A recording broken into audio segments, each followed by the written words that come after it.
Hello, it's the Great Canadian Bagel here coming to you with the next and final before the first round of the French presidential election occurs update to the French presidential election series.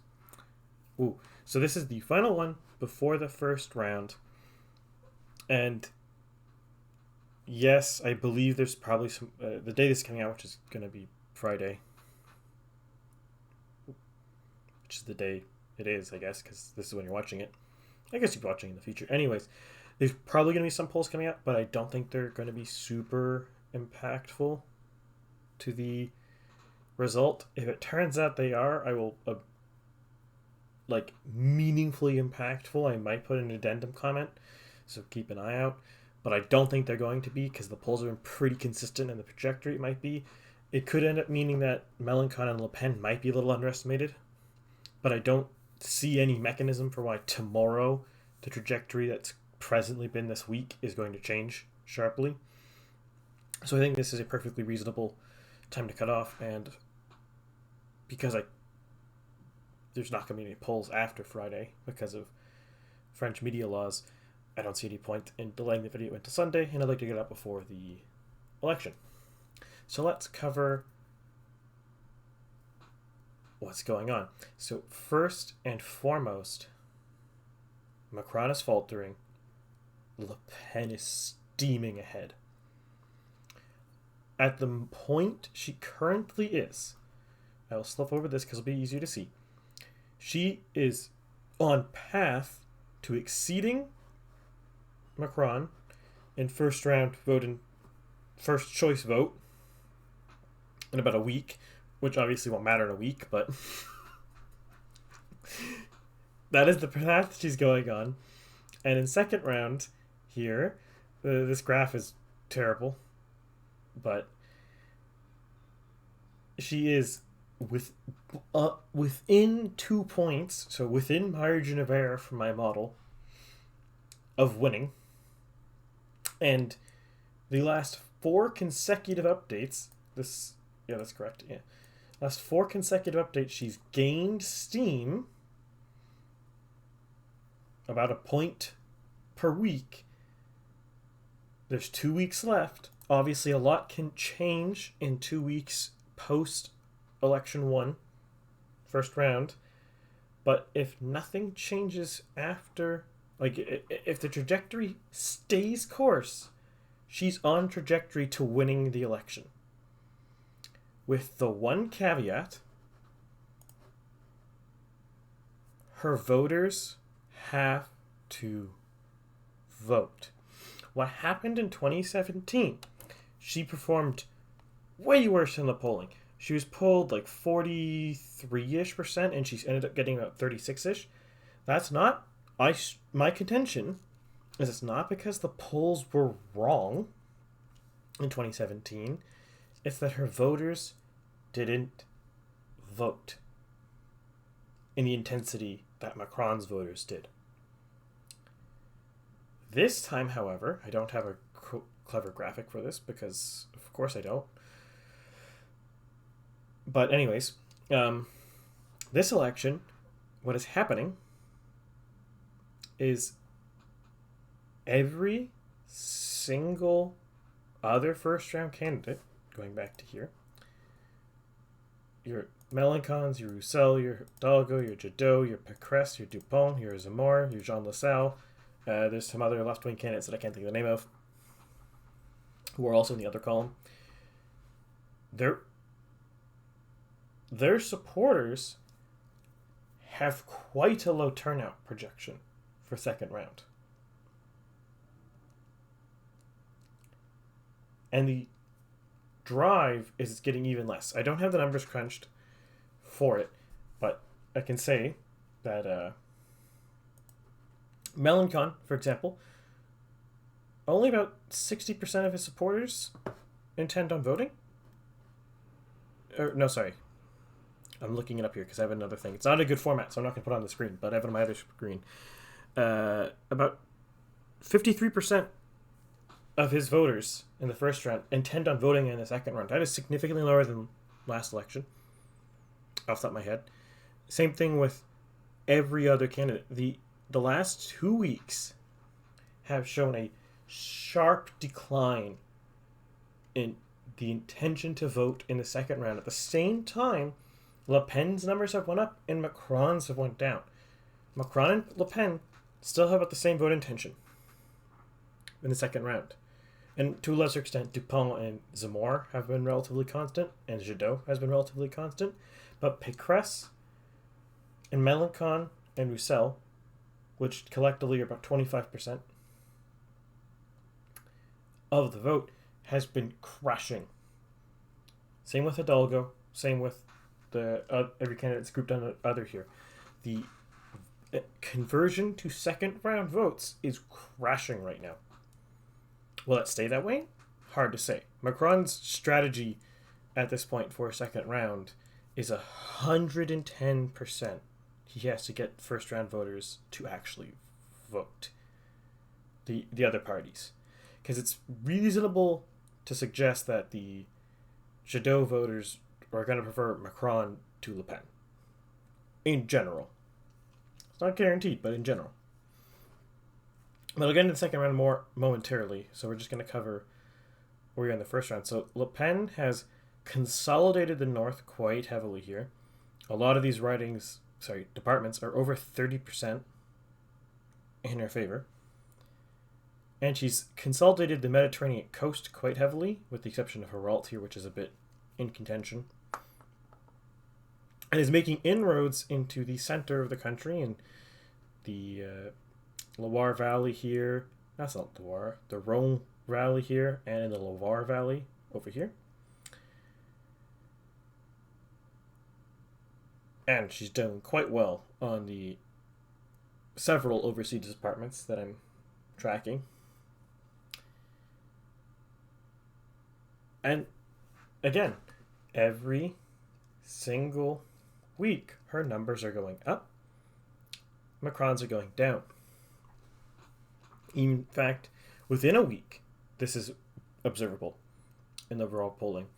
In fact, I would even hazard a guess that as the time of publishing this, I might be wrong on these numbers, and that I might be underestimating Le Pen. Now, I don't think I am, but I think it is a reasonable possibility. So if you have, picture two Venn diagrams here, or there's three it's Venn diagram of three circles. The leftmost is underestimating, rightmost is overestimating, and the middle is right on. Now, this example doesn't make any sense. I'm sorry. We're ignoring this. I think it's much more likely that I've underestimated Le Pen than I've overestimated her. Though I am confident enough in this that I'm sticking to it. And if I get this wrong... not if I get this wrong. If I have any meaningful notes about the election result on Sunday, as soon as the data is available, I will look into potentially doing a postmortem, though that postmortem might wait until the second round is over. And if that's the case, it'll probably be sometime in May. But we'll play that one by ear. The big thing to watch here, though, in the first round, is Mélenchon, because Mélenchon's numbers I actually don't have a lot of faith in. Not because my model is wrong per se, but his swing is so sudden that I don't think my model can't even reasonably capture it. The way my model works is that it's a weighted average of polls, and as you get closer to the election day, there's an increasing recency bias to the polling. That's a very broad oversimplification of it. But this last week, Mélenchon's getting polled 16-17%. There's just not enough time in my model for that to propagate through. So if those are real numbers and those people do vote, I might have him underestimated. So whereas, in a way, he's kind of like Le Pen, but even more so, I think it's almost likely that I've underestimated Mélenchon here. That said, I don't think there's any reality in which he beats Le Pen, because even his best polls this week, I think there's one that was like 18%. and Le Pen's best polls are 24%. Le Pen's worst poll that I saw was 21%, and Mélenchon's worst poll I think was 15. So Mélenchon's best poll is outside of margin of error of Le Pen's worst poll. So it's almost 100% certain right now that it's Le Pen versus Macron in the second round. There's almost no contention in this race for the first round. Zemmour's collapsed. This is subtleties that I can't really get from looking at polls and looking at English language news. I probably have to watch a lot more television, not television, like town hall coverage and debate performances and stuff, but I don't speak enough French for that to mean anything to me. But Zemmour's collapsed. Pécresse has receded. Ironically enough, actually, she's sitting around roughly what she was forecast in November before she took the Republican leadership. Mélenchon has rallied quite heavily, but he's far enough. The French left in this like moment of pure hubris waited so long to rally behind a candidate. They didn't give one candidate enough time to build momentum. I think there is enough voters on the French left to have threatened the second round. We go back to here because it's going to be easier to see it. We just look at Hidalgo, Roussel, Jadot, and they all rallied together behind one person. That's, 23% roughly? That's enough to put them within contention of Macron and Le Pen. Then you have some people in the other column who could go for them, and they might be able to bleed off some of Macron's left flank, which it seems like Mélenchon right now is actually mostly bleeding off Macron's left flank and a bit of Roussel, not so much Hidalgo and Jadot's numbers.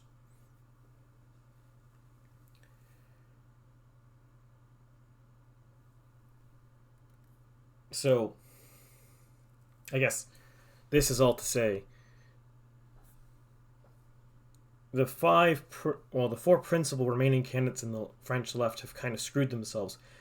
There was almost a case in the French right, but the French right had more room to have disagreement and have multiple candidates, so it's less of a problem.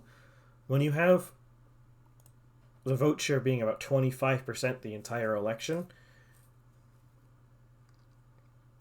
and you don't unify, and you're talking about a top two first round, you are screwing your own side.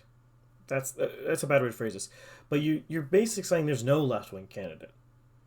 And to strive for the perfect candidate, they found none. So you're left with thoroughly mediocre Macron, if you are a left-winger in France. He's not the worst person, but he's no one you'd ever get excited for. And you can really not even describe him as left-wing at all anymore. Though he does like to describe him as a centrist, so I would not describe him as a centrist in how he's governed France. Centrist in France's political sphere, that's to say. Because I've said in previous videos, left and right is literally, by definition, it is a social construct. So it doesn't actually mean anything outside of the context it's in. And the context is explicitly within a nation. Just as a minor digression here, there's a common rhetoric comment people say. It's like the U.S. has, this is a lot of Europeans, will say the U.S. has two right-wing parties. Well, no. That's just farcically not true. Just because the U.S. political median, their center, is to the right of, say, France, doesn't mean both of the parties in the U.S. are right-wing. That means the French political center is to the left of the U.S. political center. The terms left and right just mean which side of the political center you're on. It's not great terminology, left and right. I don't like them. But that's how people understand a lot of politics. That's kind of how you just talk about and describe it. But enough of that digression. So, the French left is almost certainly not going to get to the second round because of, as I've said previously, They've been too divided, and they didn't rally behind one person, pretty much out of pure hubris. Now, legitimately, the French right has done the same thing, but the French right has more room to play with. So, yes, you still have Pécresse and Zemmour around 10%, and the French left would completely destroy them. But on the French right, it's fine, because the French right dominates about half the political spectrum right now. Now, you could also argue that right now in Le Pen's campaign that she actually has more similarities to Mélenchon than she has to Macron. And I think that is a relatively reasonable position. But it does go back to things I've been hammering for a while now. The political center of countries and the right wing internationally is redefining itself. And Le Pen is actually almost a perfect example of the right wing redefining itself.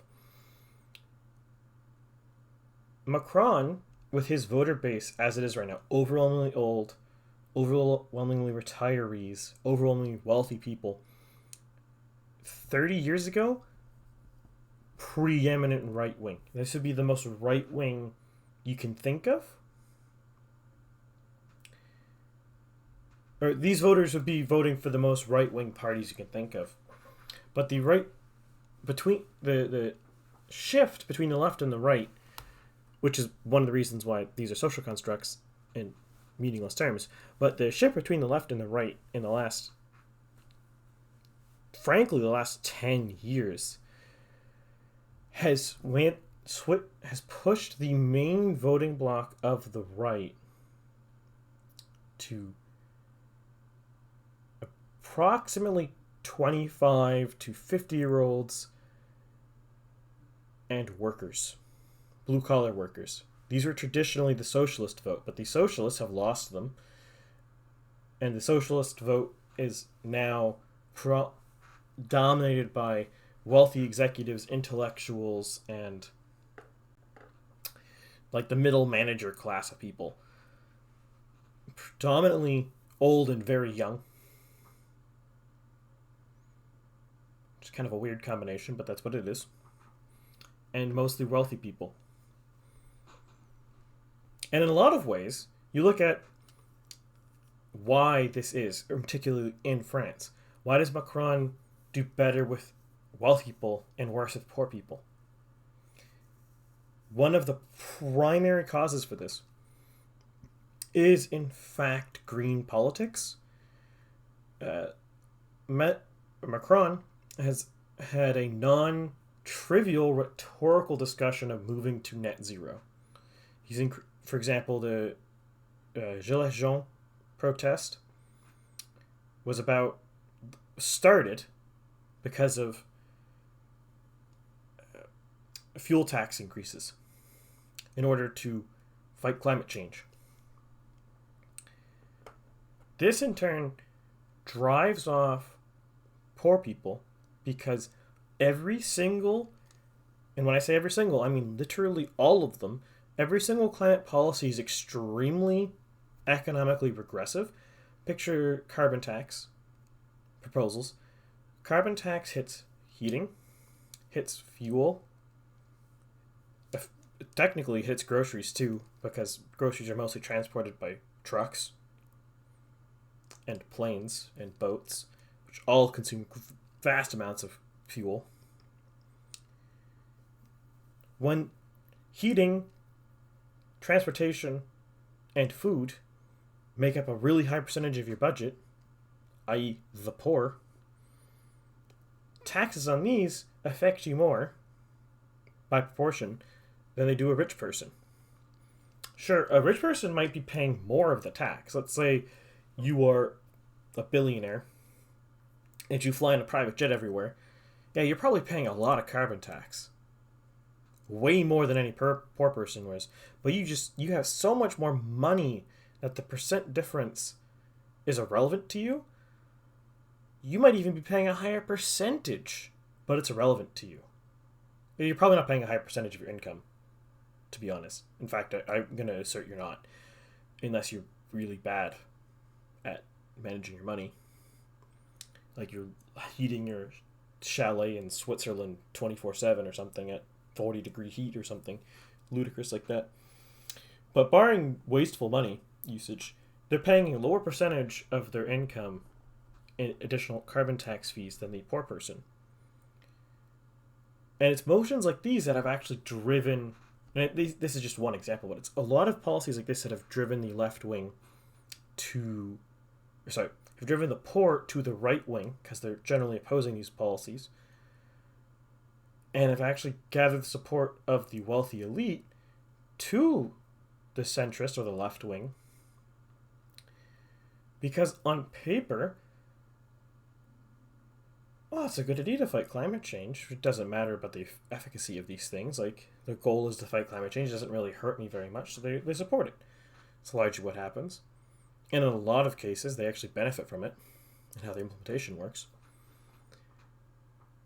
And it's moments like these that have actually been driving the change here. And there's things like, there's housing problems with housing prices going exponentially up, way past inflation rate, inflation going high, wage stagnation. All these affect young people more. All these affect poor people more. The retired rich CEO class aren't very affected by any of these problems. You could argue retirees on fixed income might be a bit affected by it, but they're also such a large group that pretty much every politician pays lip service to helping them. And they have such a high voting intensity that it's pretty common that all politicians pay something lip service to them. This is not true with the demographics that Le Pen dominates. And this is why she has a risk here. We're going to go to the second round and we'll discuss it more. So second round, she's down 1.94 points, percentage points, within margin of error. My general margin of error for all of France is about 2%, plus or minus 2%. It's not, this is rounding a bit. It's not quite, scientifically speaking, or statistically speaking, exactly 2%, but I'm rounding because it's like a disgusting decimal, and frankly, I don't think it matters. For understandability purposes, about 2% works. I think it works out. It's like, I think Macron is like 2.4 and Le Pen's like 1. No, I think Le Pen, I don't know, off the top of my head. But it's irrelevant. Like, it's close enough to 2 that it's close enough. So Le Pen is doing fantastic now, which should be pretty self-explanatory. A lot of these departments are only barely ahead from Macron, and it's a and the important thing, Macron has no momentum right now, and Le Pen has all of the momentum. Macron has been losing voting support for 4 weeks in a row, which I should note, I did forecast as soon as his polling support bumped up that it would fall every single week going into the election. And this might actually be what causes him to lose. He might, I will contest or assert that one of the causes if Macron does lose on the 24th is actually the Russia-Ukraine war. Now, initially it gave him a big bump, but the problem is when the bump is artificial in an election about an issue that people aren't really going to care about come election day. People don't vote for foreign policy concerns. They never have. They never will. It's too complicated. It's too distant. And it's kind of hard to care about it. At the end of the day, the main thing that motivates voters is their pocketbook. It's much easier to be like, oh, inflation's hammering me. Or the other common one is, there's a lot of crime in my neighborhood. Those two things are immediate, prescient, and directly impactful. A war 5,000 kilometers away? And it sucks for Ukraine. But what are we going to do? We're France. This doesn't hurt us. Now, you can contest that. There's various arguments for and against it, but that's the general the mentality for it. And that's always why it causes it to fall. You look at this with any foreign problem. You can point out to Yemen there's a genocide going on, or I think you could argue there's one going on in Ethiopia as well. These are things people argue. Doesn't rally any support in the West at all. It's because it's distant, it's far, it doesn't really impact them. They have immediate concerns right now.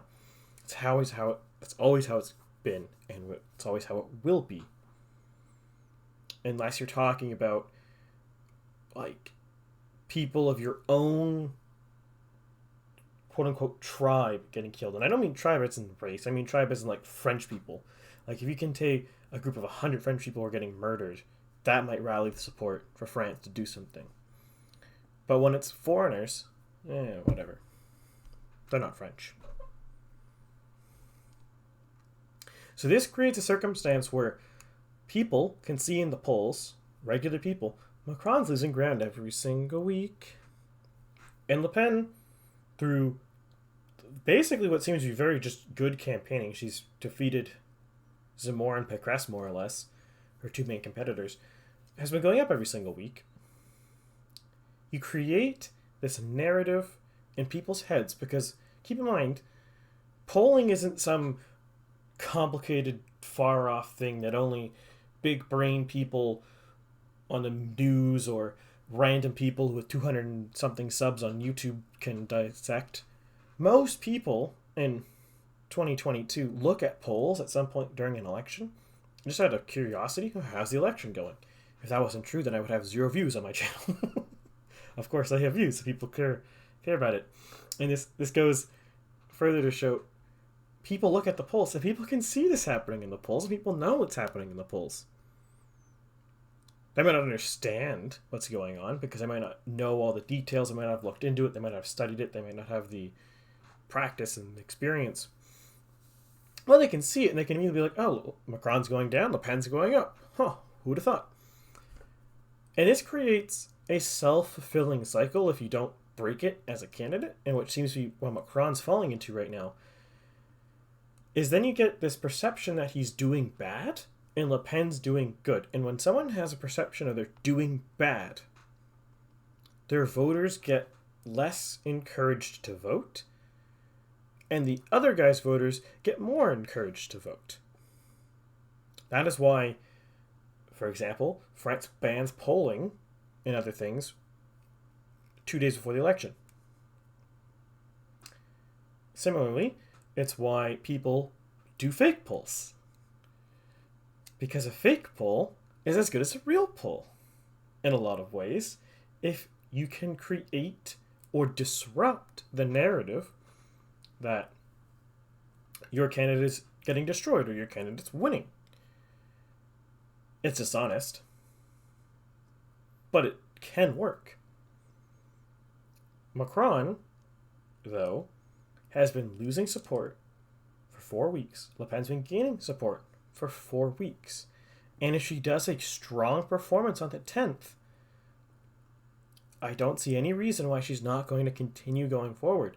And in fact, barring debate performances, barring poor performance, assuming she has a good performance on the 10th, at least as good as I have forecast here, if her performance is at least this good, and she has adequate debate performances in the second round, adequate campaigning in the second round, and Macron doesn't do anything stellar, I fully expect Le Pen is going to win the election.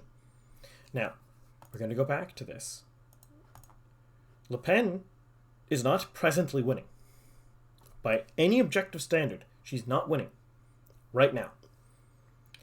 In 2 weeks, I expect that when I make this next video for April 22nd, I expect Le Pen will be winning with all trends staying the same.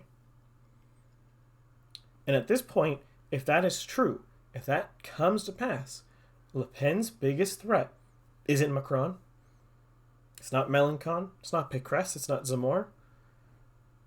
Her biggest threat is a coalition is built among 25 to 54-year-olds with overwhelming tilt towards the 25 to 34 range. Her coalition is overwhelmingly blue collar, the largest in single demographic for employment type, overwhelmingly poor people. Her biggest threat isn't Macron. Her biggest threat is her voters not voting. Poor people, blue-collar people, young people, oftentimes these three groups overlap very heavily, but not always, have the lowest marginal propensity to vote of any demographic. This is why Le Pen got smashed in 2017. It's not because she only had about 34% support in France. It's because her voters did not vote in the levels they answered polls. Now, maybe you could argue the polls were wrong, the polls were lying, but all of the polls. When all of the polls are that wrong, there's only two things that can explain why.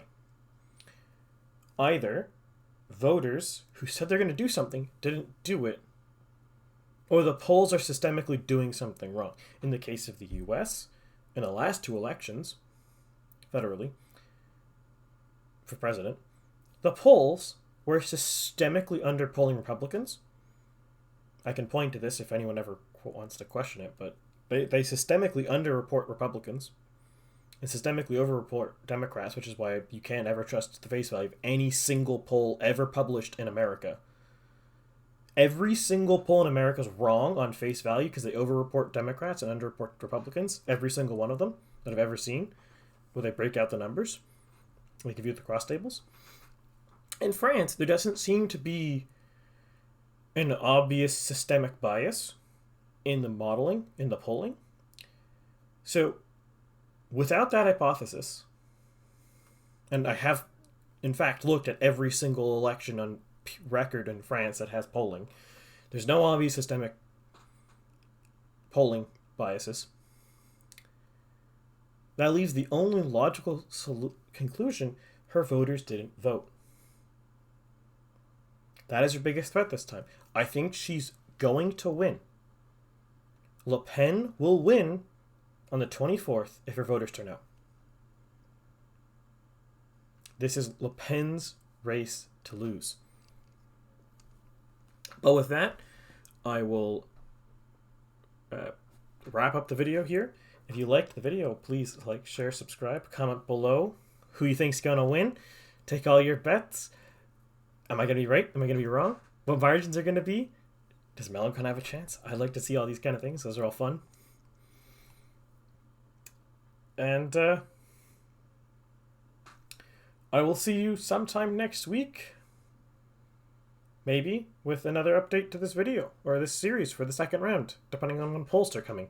I believe I'm not sure if polls will be coming immediately after Election Day. I'm not sure offhand, but as soon as there's more second round polls, stay tuned and there'll be more second round coverage. Otherwise, I hope you all have a great day and a lovely weekend.